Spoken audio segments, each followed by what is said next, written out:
오늘 은혜 받으실 말씀은 잠언 4장 20절에서 27절까지 말씀입니다. 잠언 4장 20절에서 27절까지 말씀을 다 같이 봉독하겠습니다. 내 아들아, 내 말에 주의하며 내가 말하는 것에 내 귀를 기울이라. 그것을 내 눈에서 떠나게 하지 말며 내 마음속에 지키라. 그것을 얻는 자에게 생명이 되며 그의 온 육체에 건강이 됨이니라. 모든 지킬 만한 것 중에 더욱 내 마음을 지키라.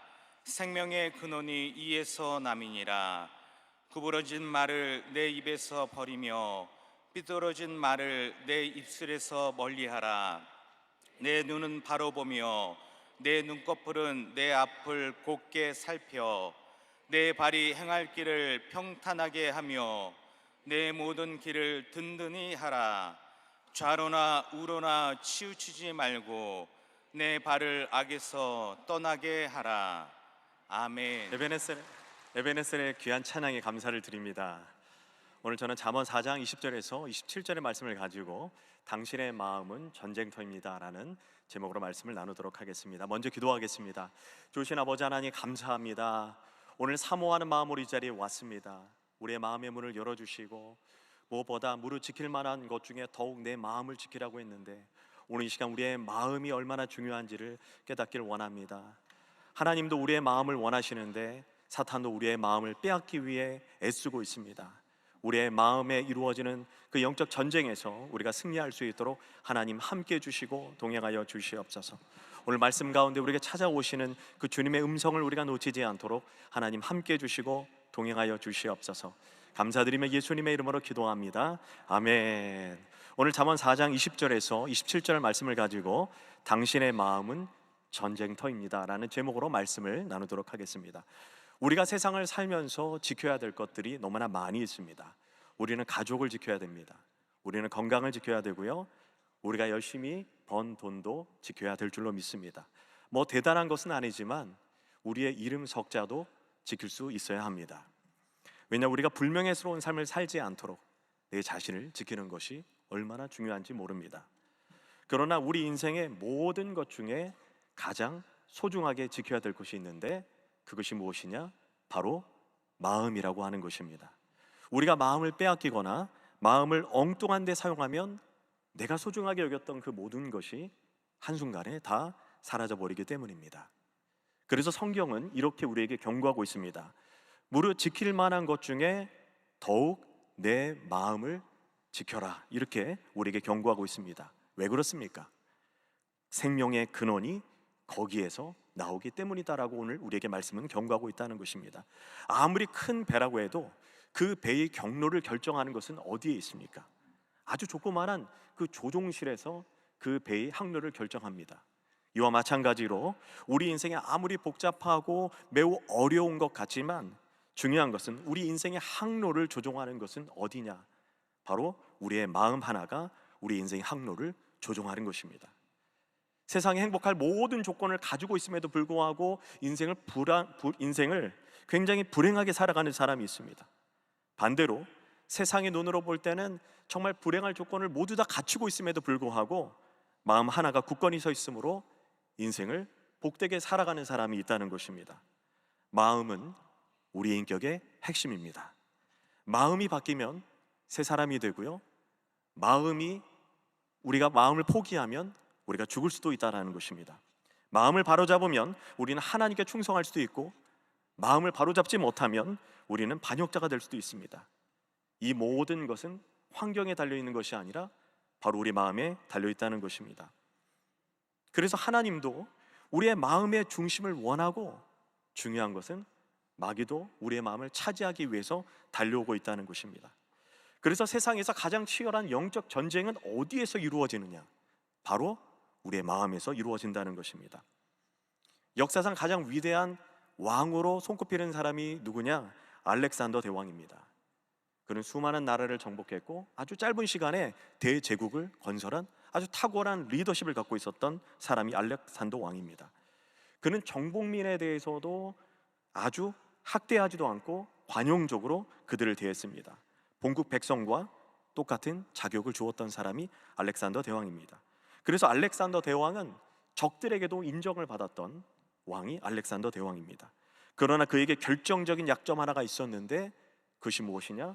바로 분노를 다스리지 못했다라고 합니다. 그가 한번 화가 나면 그 주변의 사람들이 아무도 알렉산더 대왕을 말릴 수가 없었다고 합니다. 어느 날 알렉산더가 자신을 축하하는 잔치였습니다. 자신의 아주 친한 친구인 클레이토스라고 하는 친구가 어느 날 알렉산더 대왕에게 따끔한 충고 한마디를 합니다. 그런데 그 따끔한 충고 한마디를 듣자 그 순간 알렉산더 대왕은 자존심이 완전히 무너졌습니다. 끓어오르는 분노를 참지 못해 옆에 있던 호위병의 창을 가지고 단지 그냥 친한 친구니까 겁을 주려고 그 창을 던졌는데 그 창이 클레이토스의 심장을 찔러버리게 됩니다.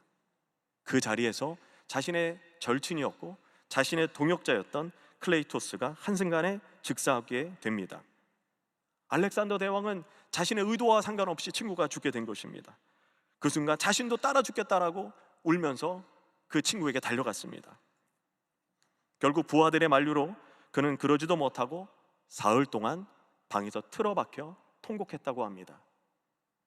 이 알렉산더는 세상을 정복했지만 정작 자기의 마음을 다스리지 못했다라는 것입니다. 자신의 인생을 회고하면서 그가 이러한 이야기를 합니다.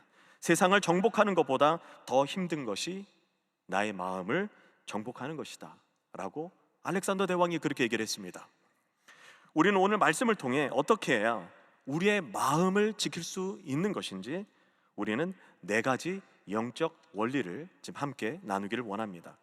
첫째, 나의 마음을 지키기 위한 첫 번째 원리는 우리의 생각의 출처를 우리는 분별해야 합니다.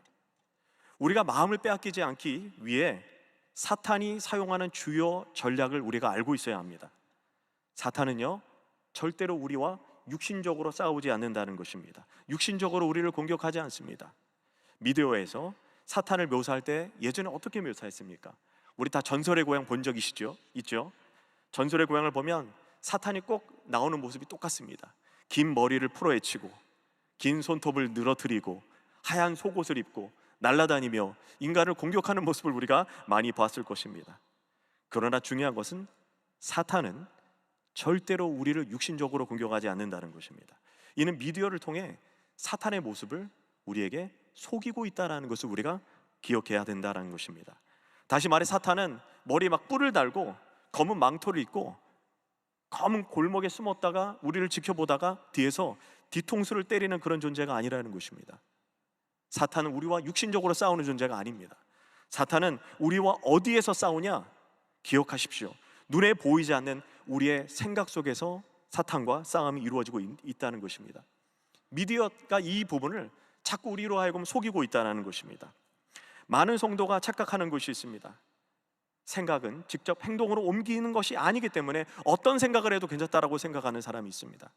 우리가 생각한다고 다른 누군가에게 우리가 상처를 주는 것도 아니기 때문에, 피해를 주는 것도 아니기 때문에 어떤 생각도 할 수 있다라고 생각합니다. 그러나 성경은 생각이 매우 중요할 뿐만 아니라 사탄이 역사하는 주요 통로라고 우리에게 말씀해주고 있다는 것입니다. 바울은 고린도후서 10장 3절과 5절에서 우리와 사탄의 영적인 싸움을 이렇게 묘사하고 있습니다. 우리가 육신으로 행하나 육신에 따라 싸우지 아니하노니, 우리가 사탄과 육신을 가지고 싸우는 것이 아니라고 바울은 우리에게 분명하게 얘기해주고 있다는 것입니다. 우리의 싸우는 무기는 육신에 속한 것이 아니오라고 말합니다. 그러면서 바울이 5절에서 이렇게 표현합니다. 모든 생각을 사로잡아 그리스도에게 복종시키라고 이렇게 말합니다. 다시 말해 마귀는 우리와 육신적으로 싸우는 것이 아니라 우리의 생각 속에서 싸운다는 것입니다. 그래서 바울은 우리에게 이렇게 경고하는 거예요. 모든 생각을 사로잡아 그리스도에게 복종시키라고 우리에게 얘기하고 있는 것입니다. 여러분, 이런 경험 해보신 적 있지 않습니까? 갑자기 자고 일어났는데 갑자기 나도 모르게 누군가를 향해 막 분노가 막 일어났던 적 없습니까? 갑자기 나도 모르게 음란한 생각이 떠오르고 누군가를 향한 미움, 악한 생각, 증오가 나도 모르게 내 생각에서 떠오르는 것을 한번 경험해 보시지 않았습니까? 이유를 모르겠습니다. 불현듯 염려가 떠오르고 걱정이 떠오르고 나를 억울하게 만들었던 사람이 이유도 모르게 내 생각 속에서 막 떠오르기 시작할 때가 우리가 다들 한번 경험해 보셨을 것입니다. 왜 그렇습니까? 사탄이 우리를 넘어뜨리기 위해 자꾸 우리의 생각 속에, 우리의 머릿속에 여러 가지 생각을 자꾸 뚝뚝뚝 떨어뜨리는 거예요. 하나만 걸려라, 하나만 걸려라. 사탄이 우리에게 쓰는 전략이라고 하는 것입니다. 그러나 우리가 꼭 기억해야 될 것이 있습니다. 우리의 머릿속에 떠오르는 생각 그 자체는 죄가 아닙니다. 우리의 인격과 우리의 신앙과도 상관이 없습니다. 종교개혁자 마틴 루터가 이렇게 얘기했습니다. 내 머리에 날아다니는 새는 내가 어떻게 할 수가 없습니다. 안 그렇습니까? 그러나 중요한 것이 그 새가 내 머리에 둥지를 트는 것은 바로 내 잘못이라고 하는 것입니다. 이 말은 내 머릿속에 떠오르는 생각 내가 어떻게 하겠습니까? 그것은 내 인격과 내 신앙과 상관없이 내 머릿속에 떠오르는 생각은 내가 어떻게 할 수가 없습니다. 그러나 그 생각이 내 머리 위에 둥지를 트는 거, 그 생각을 내가 곱씹고 묵상하고 받아들이면, 그래서 내 머릿속에 그 생각이 둥지를 틀면 그 책임은 나에게 있다는 것입니다. 다시 말해 내 머릿속에 떠오르는 생각을 우리는 아무 생각이나 받아들여서는 안 된다는 것입니다. 그 생각이 출처가 하나님으로부터 온 것인지 마귀로부터 온 것인지 우리가 분명히 분별해야 된다는 것입니다. 하나님이 주신 생각이 아니라면 어떻게 해야 되겠습니까? 예수 그리스도 이름으로 선포하고 그 생각이 우리의 머리에 둥지를 틀지 못하도록 우리가 그렇게 해야 된다는 것입니다. 만약 마귀가 주는 생각을 우리가 계속 곱씹고 묵상하면 결국 어떻게 되냐? 머리에 둥지를 트는 단계까지 갑니다. 그러면 그 생각 속으로 바로 사탄이 우리의 삶 속으로 들어오게 되는 것입니다. 누가복음 22장 3절에 보면 아주 무서운 말씀이 있습니다. 12 중에 하나인 가로딧이란 부르는 유다에게 사탄이 들어갔다라고 이렇게 표현하고 있습니다. 이 말씀 아주 무서운 말씀입니다. 한번 생각해 보십시오. 우리가 사탄에게 유혹받는 것도 굉장히 무서운 일인데 가룟 유다는 아예 사탄이 그 속으로 들어가 버렸다는 것입니다. 굉장히 끔찍한 일이 아닐 수가 없습니다. 우리는 이 가룟 유다를 우습게 생각하는 경향이 있습니다. 그런데 이 가룟 유다는요 절대로 우스운 사람이 아닙니다. 가룟 유다는 예수님의 12 제자 중에 한 사람이었다는 것입니다. 예수님은요 그 12 제자를 뽑을 때 밤이 새도록 기도한 이후에 뽑고 선출된 사람이 가룟 유다였습니다. 그는 주님의 공생의 기간 동안에 주님과 동거동락했을 뿐만 아니라 다른 모든 제자들과 똑같이 모든 것을 버리고 주를 따랐던 헌신자였으며 사명자였다는 것입니다. 가룟 유다는 예수님 옆에서 가장 가까이에서 설교를 듣고 복음을 듣고 기적을 행했던 사람이었었습니다. 그뿐 아니라 동료들에게 인정을 받아 가룟 유다를 성경은 돈깨를 담당했던 자라고 말을 합니다. 그러면 어떻게 그런 사람 속에 사탄이 들어가서 은 30냥에 예수님을 팔고 그걸로 끝나지 않았어요. 어떻게 했습니까? 자살로 자기 생을 마감했다라는 것입니다.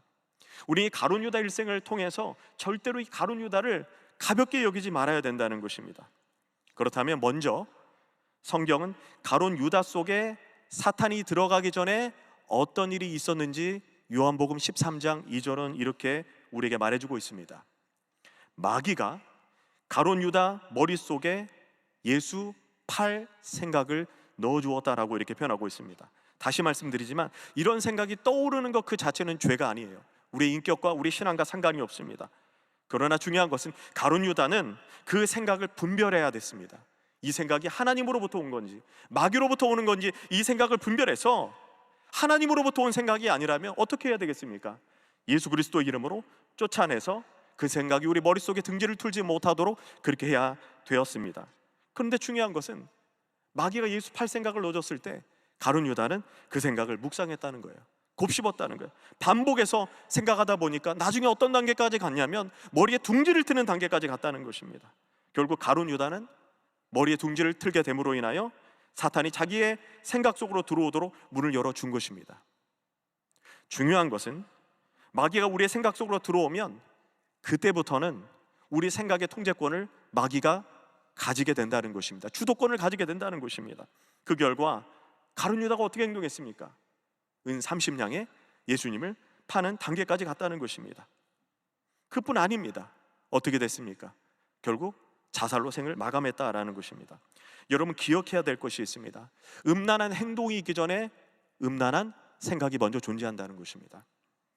도둑질하는 행동이 있기 전에 도둑질 하겠다는 생각이 먼저 머릿속에 있다는 것입니다. 자살하는 행동이 있기 전에 자살하겠다는 그 생각이 우리 머릿속에 먼저 있다는 것입니다. 그런데 중요한 것은 마귀가 주는 생각을 우리가 곱씹고 묵상하게 되면 결국 어떻게 되냐? 요한복음 10장에 나오는 것처럼 바로 그 마귀가 우리 인생을 도둑질하고 죽이고 멸망시키는 거예요. 가룟 유다 일생을 보십시오. 어떻게 끝났습니까? 자살로 자신의 삶을 마감했다는 것입니다. 바울은 우리에게 끊임없이 생각에 대한 경고를 우리에게 해주고 있습니다. 로마서 8장 6절을 보면요, 이렇게 말씀하고 있습니다. 육신의 생각의 끝은 사망이요라고 이렇게 표현하고 있습니다. 영의 생각은 생명과 평안이니라. 여러분, 우리가 육신의 생각을 막 품고 묵상하고 곱씹으면 그 육신의 생각이 머리에 둥지를 들게 되면요, 그 다음에는 어떤 일이 있냐? 사망이 역사한다는 것입니다. 우리의 머릿속에 영의 생각을 자꾸 집어넣으면 그 마지막은 어떻게 되냐? 생명과 평안이 역사한다는 것입니다. 그래서 우리 머릿속에 떠오르는 생각이 누구로부터 시작되었는가, 이걸 분명히 우리가 분별해야 된다는 것입니다. 이걸 분별하지 않으면 우리는 마귀에게 우리의 영혼을 도둑질 당할 수 있다는 것입니다. 중요한 것은 우리 안에 성령님이 계시기 때문에 우리가 단 한 번만 우리의 생각의 출처가 어디로부터 왔는지를 물어보면 성령님께서 바로 깨닫게 해주신다는 것입니다. 그래서 마귀가 준 생각이라면 어떻게 하라고요? 예수 그리스도의 이름으로 우리가 담대히 쫓아내야 된다는 것입니다. 그것이 우리의 마음을 지키는 첫 번째 방법이라고 하는 것입니다. 두 번째, 나의 마음을 지키기 위한 두 번째 원리는 입술로 악한 말을 절대 표현하지 마십시오. 오늘 본문 잠언 4장 24절로 가면 이런 말씀이 있습니다. 구부러진 말을 내 입에서 버리며 비뚤어진 말을 내 입술에서 멀리하라, 이렇게 표현하고 있습니다. 잠언은 우리의 말에 대해서 굉장히 중요하게 다루고 있습니다. 말에 관한 말씀이 몇 구절이나 있냐면 우리가 잠언을 차근차근 읽어보면 159절 정도가 있습니다. 그리고 특별히 10번이나 반복해서 우리에게 하는 말씀이 있습니다. 반드시 우리가 하는 말은 때가 되면 열매를 맺게 된다는 거예요. 그래서 우리 말이 무서운 것입니다. 우리가 무심코 던진 말이 죽이든 말이든 살리는 말이든 반드시 때가 되면 열매를 맺게 되어진다는 것입니다. 또한 잠언 6장 2절에 보면 이런 말씀이 있습니다. 내 입의 말로 내가 얽혔으며 내 입의 말로 인하여 잡히게 되었다라고 말합니다. 누구에게 얽히게 되고 누구에게 사로잡히게 될까요? 두말할 것도 없습니다. 우리가 구부러진 말을 하고 비뚤어진 말을 계속하다 보면 반드시 마귀가 역사하는 통로가 되어진다는 거, 우리는 기억해야 된다는 것입니다. 사실 사탄은요, 전능한 존재가 아닙니다. 사탄은 우리 마음속에 들어오고 싶다고 해서 들어올 수 있는 그런 존재가 아닙니다. 그런데 단 예외 상황이 있습니다. 하나님의 백성이 사탄이 들어오도록 그 문을 열어줄 때는 사탄이 들어올 수가 있습니다. 근데 그 문이 무엇이냐? 바로 우리의 입술입니다. 우리의 혀예요. 우리 혀가 얼마나 중요한지 모릅니다. 야고보서에서는요, 우리의 입이 지옥불을 이 땅에 가지고 오는 매개체다라고 우리에게 얘기해주고 있습니다. 여러분, 말이 세상을 지옥으로 만들 수도 있어요. 말이 세상을 천국을 불러올 수도 있습니다. 여러분 인생에 가만히 앉아서 10분만 여러분 욕을 한번 해보십시오. 악담을 쏟아놓아 보십시오. 우리의 삶이 지옥불이 펼쳐지게 되는 것을 우리가 경험하게 될 것입니다. 그러므로 만약 우리 머릿속에 나쁜 생각이 떠오르고 악한 말을 하고 싶다면, 우리 머릿속에 악한 생각이 떠올랐다면 절대로 그것을 입으로 표현하지 마시기 바랍니다. 꼭 참고 있으면 시간이 지나면요, 자연스럽게 그 마음이 사라지게 되는 것을 우리는 경험하게 됩니다. 우리가 생각 같아서는 욕 한바탕 막 쏟아놓으면 좋을 것 같은데, 중요한 것은 우리가 한번 그 부정적인 말, 욕하는 말을 쏟아붓게 되면 그 욕을 통로로 해서 마귀가 반드시 열매 맺는 단계가 있다라는 것입니다. 그래서 우리는 입을 잘 다스려야 된다는 것입니다. 바울은 영적 전쟁에 대해서 가리키는 서신서가 에베소서인데요, 에베소서 4장 27절에 이런 말씀이 있습니다. 마귀에게 틈을 주지 말라. 마귀에게 문을 열어주지 말라는 것입니다. 그리고 그 다음 구절이 어떤 말씀이냐면 이런 말씀이 나옵니다. 무릇 더러운 말을 너희의 입 밖에도 내지 말고라고 표현하고 있습니다. 오직 덕을 세우는 데 소용되는 대로 선한 말을 하여 듣는 자에게 은혜를 끼치게 하라, 이렇게 표현하고 있습니다.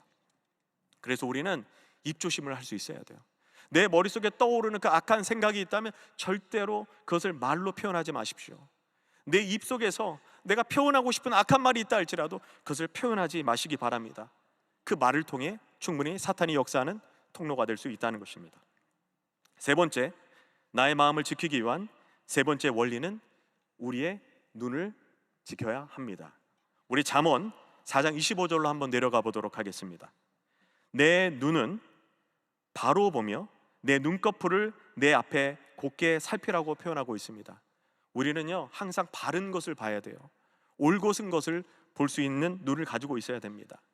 이 사람의 눈이라고 하는 것은요 우리 마음의 창이라는 표현을 우리가 쓰고 있습니다. 우리는 눈으로 사람을 판단하기도 합니다. 누구나 보는 것이 굉장히 중요합니다. 그래서 우리가 이런 속담 있지 않습니까? 백문이 불여 일견이다라고 이렇게 표현합니다. 100번 듣는 것보다 한 번 보는 것만 못하다라는 것입니다. 저는 성경을 수십 독을 성경을 했는데 중요한 것은 성지순례 가서 그 성경이 말한 것을 한번 눈으로 보고 나서 성경이 더 구체적으로 들어온 것을 경험한 적이 있습니다. 먼저 그래서 우리 인생을 살면서 많은 것을 볼 수 있어야 돼요.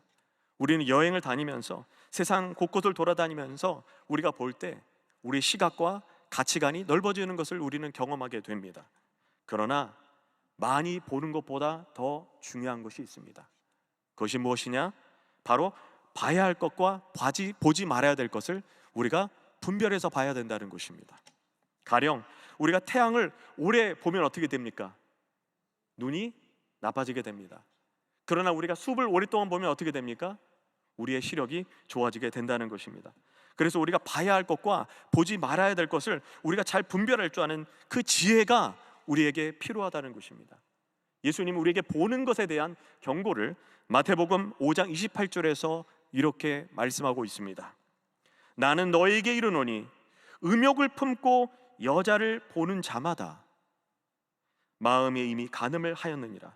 여기 보면 음욕을 품고 여자를 보는 자는 이미 간음을 했다라고 이렇게 표현합니다. 여기에서 우리가 보다라고 하는 단어를 한번 생각해 볼 필요가 있는데요, 여기서 보다라는 의미는 우리가 무의식적으로 또는 본능적으로 자기도 모르게 아름다운 여인을 보거나 멋진 남자를 보는 것을 얘기하는 게 아닙니다. 이거는 죄가 아니에요. 자연스러운 것입니다. 예수님이 말하는 우리에게 경고의 말씀은 그게 아니라 음욕을 품고 보는 것을 얘기하는 것입니다. 우리가 잘못된 것을 그것이 품어질 정도로 계속해서 보고 계속해서 주목하고 계속해서 응시하면 이거는 반드시 사탄에게 문을 열어주게 된다는 것입니다. 여러분, 우리가 너무나 잘 아는 욥이라고 하는 인물이 있습니다.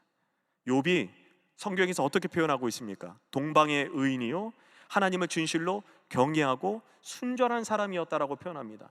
그런데 그런 욥도 자신의 경건을 지키기 위해 욥기 31장 1절에 보면요 이런 표현을 쓰고 있어요. 내가 내 눈과 약속하였나니 어찌 처녀에게 주목하랴, 이렇게 표현하고 있어요.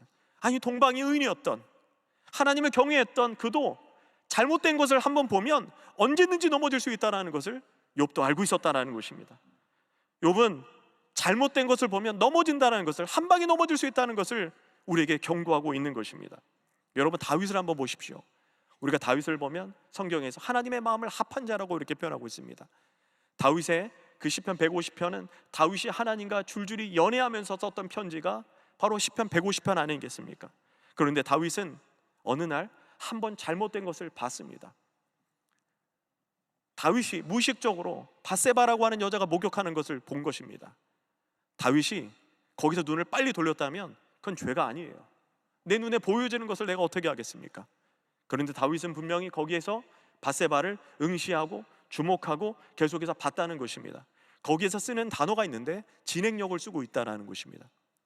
계속해서 다윗은 밧세바를 봤다는 것입니다. 그때 어떻게 됐습니까? 잘못된 것을 계속 보다 보면 그것이 품어지게 되면 결국 그것을 통로로 해서 사탄이 분명히 역사하게 된다는 것입니다. 다시 말해, 내가 무엇을 보는가가 나의 영성과 관련이 있다는 것입니다. 우리가 세상을 살아가기 때문에 세상과 등지고 살아갈 수는 없습니다. 그러나 중요한 것은 우리가 세상을 살아가면서 우리가 봐야 될 것과 보지 말아야 될 것을 잘 분별해서 봐야 된다는 것입니다. 우리가 영화를 보거나 드라마를 보게 되더라도 선별해서 볼 수 있는 우리는 영적인 시각이 필요하다는 것입니다. 잘못된 것을 우리가 계속해서 품어지도록 보면 반드시 사탄에게 문을 열어준다는 것을 우리가 잊지 말아야 한다는 것입니다. 넷째, 마지막으로 나의 마음을 지키기 위한 네 번째 원리는 우리의 발을 지켜야 합니다. 우리 잠언 4장 26절과 27절로 한번 내려와 보도록 하겠습니다. 내 발이 행할 길을 평탄하게 하며 내 모든 길을 든든히 하라. 좌로나 우로나 치우치지 말고 내 발을 악에서 떠나게 하라. 이렇게 표현하고 있습니다. 오늘 잠언은 우리에게 마음을 지키기 위해서 발을 지키라고 말합니다. 이 말은 가야 할 것과 가지 말아야 될 것을 우리가 분별하는 지혜가 필요하다는 것입니다. 우리가 발을 지켜서 가지 말아야 될 장소를 우리가 가지 말아야 된다는 거예요. 우리 마음이 결단을 해야 된다는 것입니다. 우리가 시편 1편 1절의 말씀을 보면 이러한 말씀이 있습니다. 복 있는 사람은 악인들의 꾀를 따르지 아니하며, 그 다음에 중요한 단어가 나오는데요, 죄인들의 길에 서지 아니하며 오만한 자들의 자리에 앉지 아니하고라고 이렇게 표현하고 있습니다. 죄인의 길에 서지 않는다. 이게 무슨 얘기입니까? 우리의 발이 악한 자의 길로 우리가 가지 않는다는 거예요. 우리의 발을 지킨다라는 것입니다. 우리가 잠언 7장을 보면 발을 지키지 못하고 음료의 유혹에 빠진 젊은이를 잠언 7장에서는 너무 사실적으로 구체적으로 묘사를 하는데 이렇게 묘사합니다. 도수장에 가는 것과 같고 미련한 자가 벌을 받으려고 쇠사슬에 매이러 가는 것과 같도다라고 이렇게 표현하고 있습니다. 그래서 우리가 우리의 발을 지키기 위해서 우리는 어떻게 해야 되냐? 우리는 아침 일찍 시작할 때 기도로 하루를 시작해야 되는 것입니다.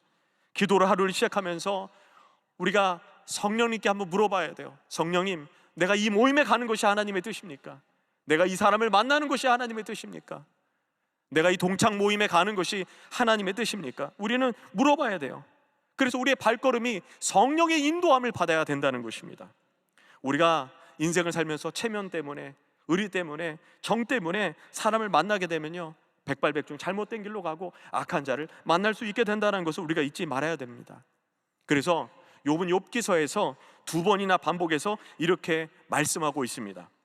내 발을 착고에 채우시며 나의 모든 길을 살피사 내 발자취를 점검하시나이다 라고 이렇게 표현합니다. 여기에 착고라고 하는 것은 족쇄를 의미합니다.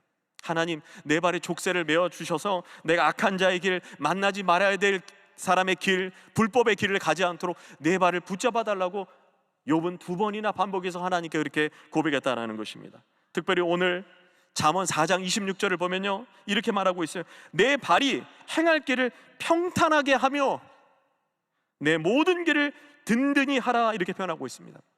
여기서 평탄하게 하라고 하는 말이 뭐냐? 우리가 신중하게 분별해서 내 발걸음을 한 걸음 한 걸음 옮기라는 의미입니다. 여기서 든든하게 하라는 이 말은 떳떳하지 않은 길은 가지 말라는 의미로 잠언이 우리에게 말씀해주고 있다는 것입니다. 여러분, 성경이 말한 길이 아니면 가지 마십시오. 그 길은 결국 좌로나 우로나 치우치는 길이 되는 것입니다. 그래서 우리는 가야 할 곳을 가야 되는 거예요. 어느 길로 가야 되겠습니까? 은혜의 자리, 기도의 자리, 축복의 자리로 가야 된다는 것입니다.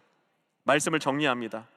우리의 마음을 잘 지키기 위해서, 우리의 영적 전쟁에서 승리하기 위해서 첫 번째 무엇을 지켜야 됩니까? 우리의 생각을 지켜야 된다는 것입니다.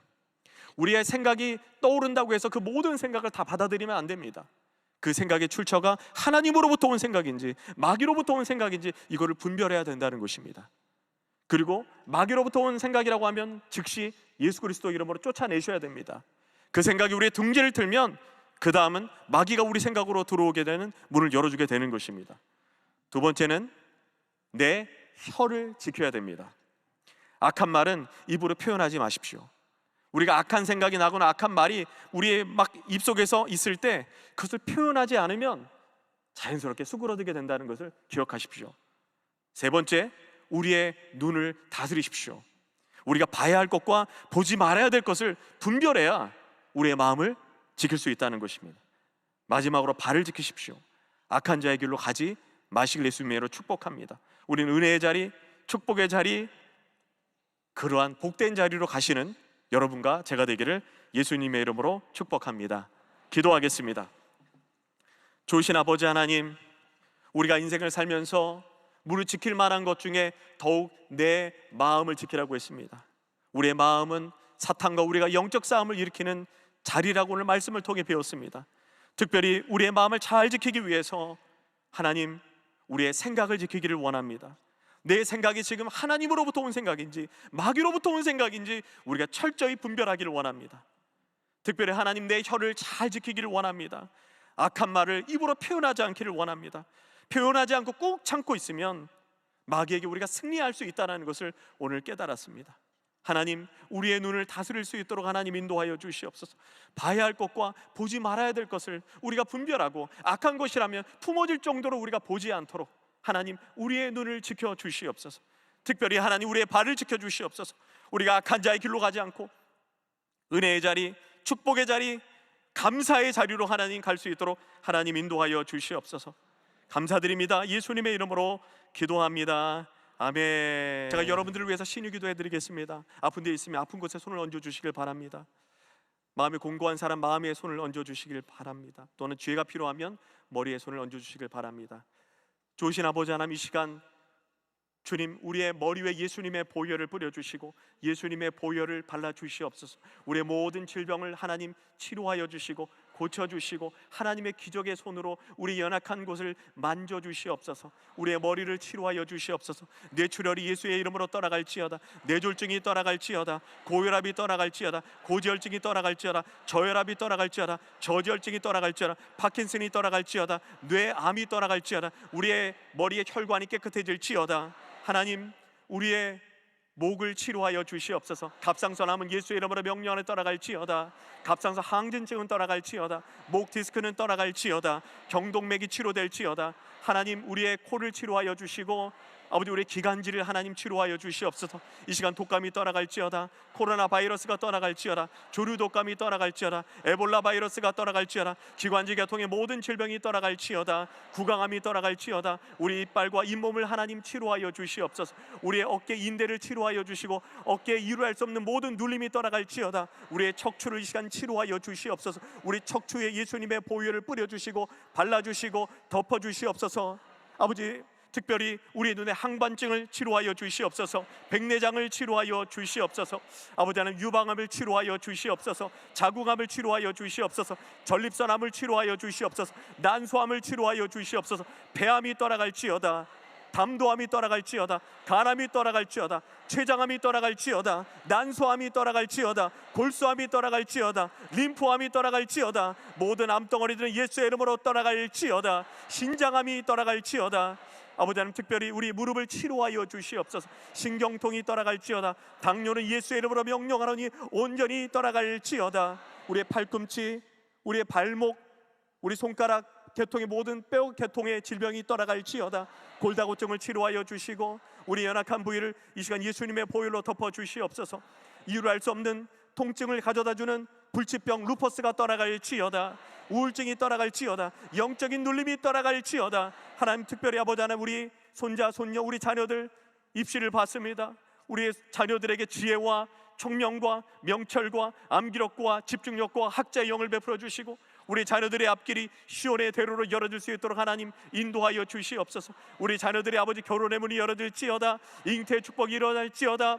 취업의 문이 열어질지어다. 대학의 문이 활짝활짝 열어질지어다. 하나님, 함께해 주시고 동행해 주시고 붙잡아 주시는 은혜가 임할 수 있도록 주님 인도하여 주시옵소서. 특별히 우리 물질의 문제를 가지고 왔다면 이 시간 물권을 허락하여 주시옵소서. 영권이 임할지어다. 인권이 임할지어다. 아브라함의 축복이 임할지어다. 이삭의 축복이 임할지어다. 주님 감사드리며 예수님의 이름으로 기도합니다. 아멘. 우리 주 예수 그리스도의 은혜와 하나님의 지극히 크신 사랑과 성령의 내주 교통하심이 오늘부터 하나님의 뜻대로 살기로 결단하고 영적 전쟁에서 승리하기로 결심하여 눈을 지키고 생각을 지키고 입을 지키고 발을 지키기로 결정한 하나님의 사람들 위해 하나님의 넘치는 은혜와 축복이 영원토록 함께 있을지어다.